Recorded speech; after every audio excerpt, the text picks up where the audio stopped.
Have you ever noticed that the most successful investors in the world seem to make money by doing exactly the opposite of what everyone else is doing?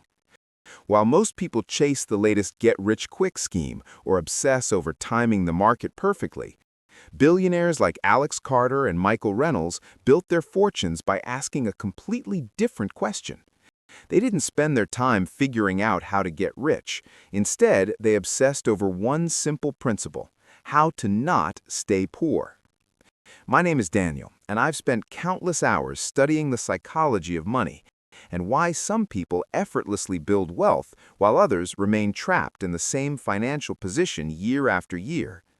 Today, I want to share with you one of the most powerful mental models that separates wealthy people from everyone else. It's called inversion thinking. Once you understand how it works, you'll never view money the same way again. So if you're tired of the usual financial advice that tells you to budget harder, invest smarter, or track every penny while still living paycheck to paycheck, make sure to subscribe and hit that like button, because this approach will completely flip everything you thought you knew about building wealth upside down. Here's something that might surprise you. Most financial advice focuses on what you should do to build wealth. Save more, invest in index funds, start a side hustle, negotiate your salary. All of that is good advice, but here's the problem. Following positive advice is actually much harder than simply avoiding negative outcomes. Think about it. It's easier to avoid losing $20 than it is to earn $20. It's easier not to buy something expensive than it is to generate the extra income to afford it. It's easier to avoid financial mistakes than it is to recover from them. This is where inversion thinking comes into play. Instead of asking how to get rich, we ask how do people stay poor? Then we do the exact opposite. It might sound overly simplistic, but this one shift in perspective has created more millionaires than almost any other mental framework I've studied. The concept of inversion thinking originated with a German mathematician named Klaus Richter, who discovered that many complex mathematical problems became far easier to solve when approached backwards. His motto was simple: invert, always invert. What Richter realized was that sometimes the best way to solve a difficult problem isn't to attack it head-on, but to flip it around and consider what you're trying to avoid. Alex Carter, Michael Reynolds' business partner, took this principle and applied it to investing and life. Carter famously said that much of his success didn't come from being the smartest person in the room, but from consistently avoiding stupidity. He didn't try to pick perfect stocks. Instead, he focused on avoiding terrible investments. He didn't try to time the market. Instead, he avoided emotional decisions during volatility.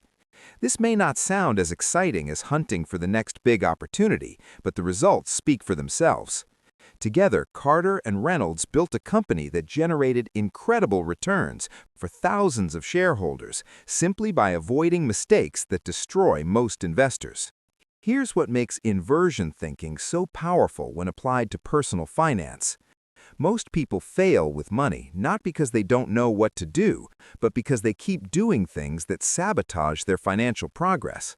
They fall into patterns that guarantee they'll stay poor, often without realizing it. Let me give you a clear example. Traditional advice says to save more. Inversion thinking asks, what are all the ways people waste money without noticing it?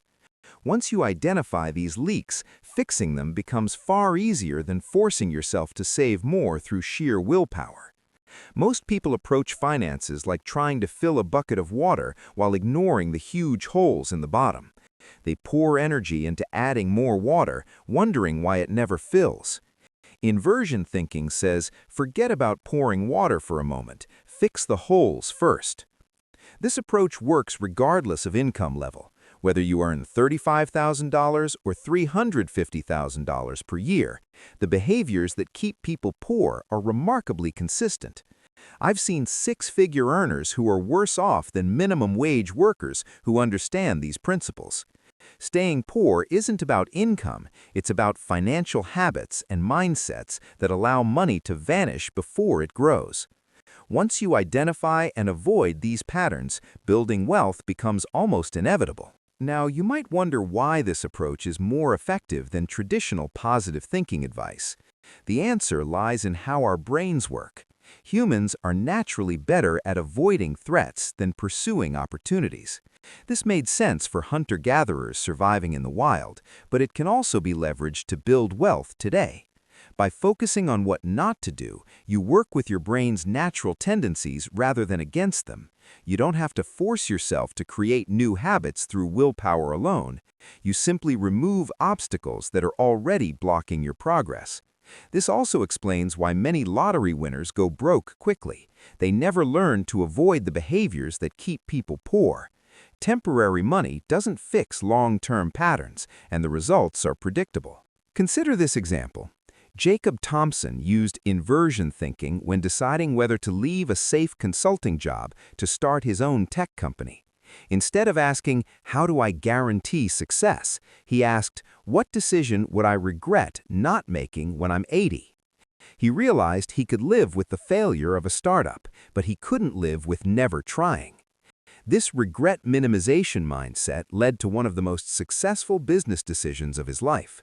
The same principle applies to personal finance. Most people spend decades wondering what would have happened if they had started investing earlier, avoided unnecessary expenses, or resisted lifestyle inflation after a raise. These regrets compound over time. With inversion thinking, you can start avoiding these mistakes now, and your financial trajectory changes immediately.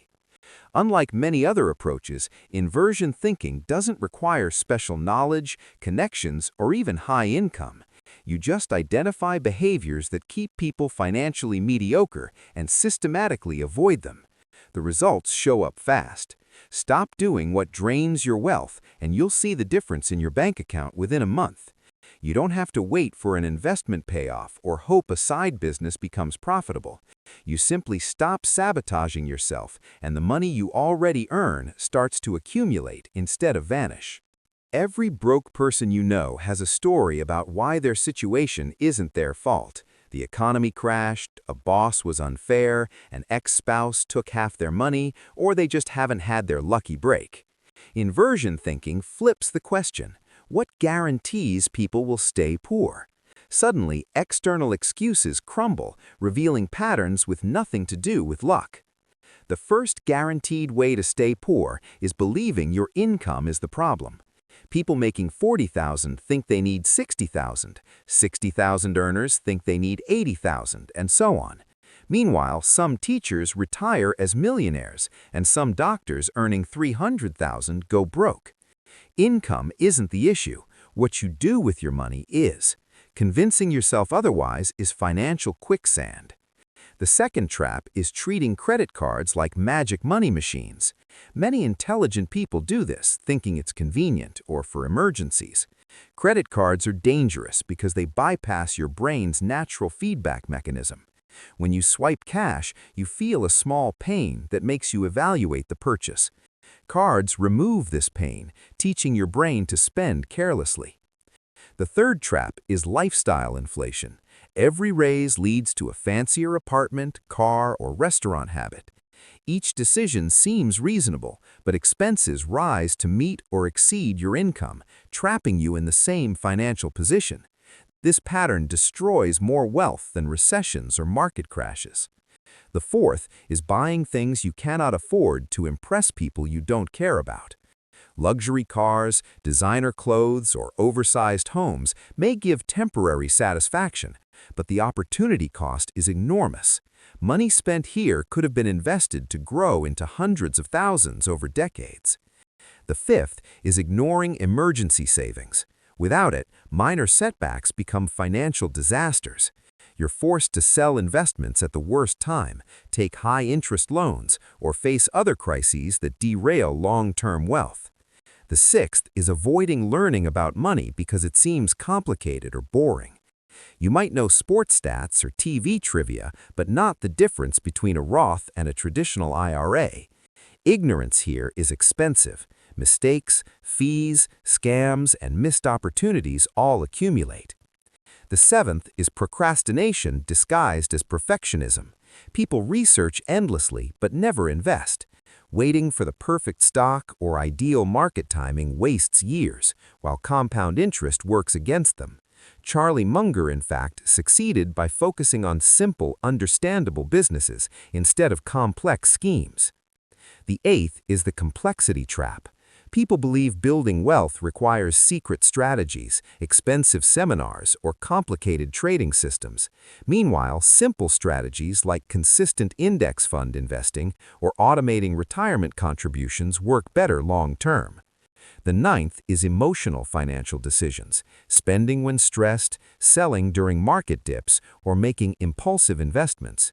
Emotions are temporary, but poor decisions have permanent consequences.